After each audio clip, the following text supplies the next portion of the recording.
Shalom. మీకు ఉదయకాల శుభములు.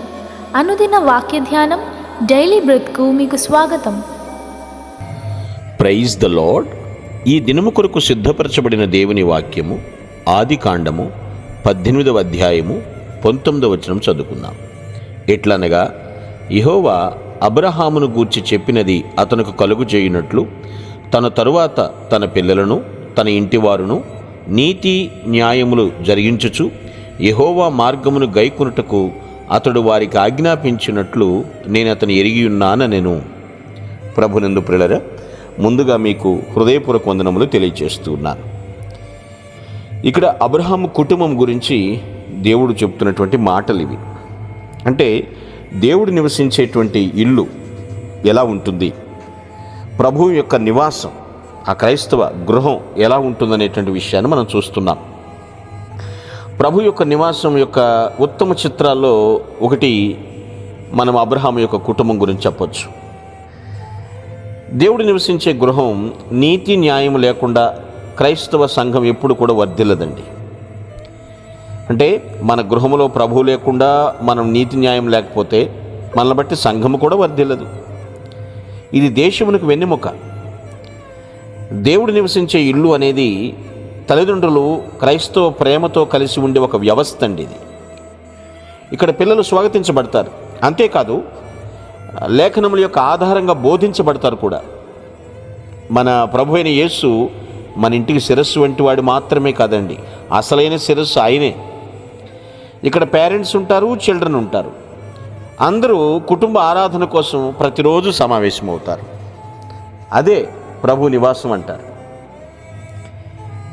దేవుడు నివసించే ఇల్లు అనేది కుటుంబ సభ్యులందరూ కూడా విశ్రాంతి అనుభవించడానికి, గోప్యత, ప్రైవసీ, భద్రతా భావాన్ని కూడా అనుభవించే ప్రదేశం అండి. అంతేకాదు, కలిసి పనిచేయచ్చు, పిల్లలతో ఆడుకోవచ్చు, ప్రార్థన చేయడం, ప్రణాళికలు సిద్ధం చేయడం, ఇవన్నీ కూడా నేర్చుకుంటారు ఎప్పుడైతే మన గృహంలో దేవుడు నివసిస్తూ ఉంటాడు.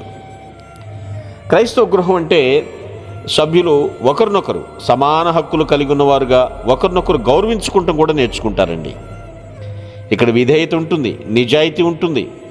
అంతేకాదు, సహకారం, కుటుంబ బృందంలోని ప్రతి సభ్యుడు అభ్యసిస్తారు, ఎక్సర్సైజ్ చేసుకుంటారు, నేర్చుకుంటారు.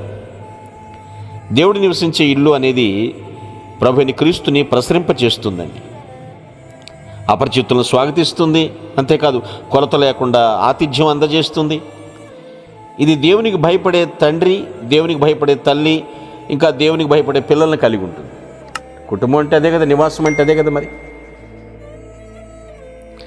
వివాహ వ్యవస్థ, కుటుంబ వ్యవస్థ, ఈ రెండు వ్యవస్థల్ని ప్రభువుని దేవుడే స్వయంగా అపాయింట్ చేశాడండి. ఆయన నియమించాడు.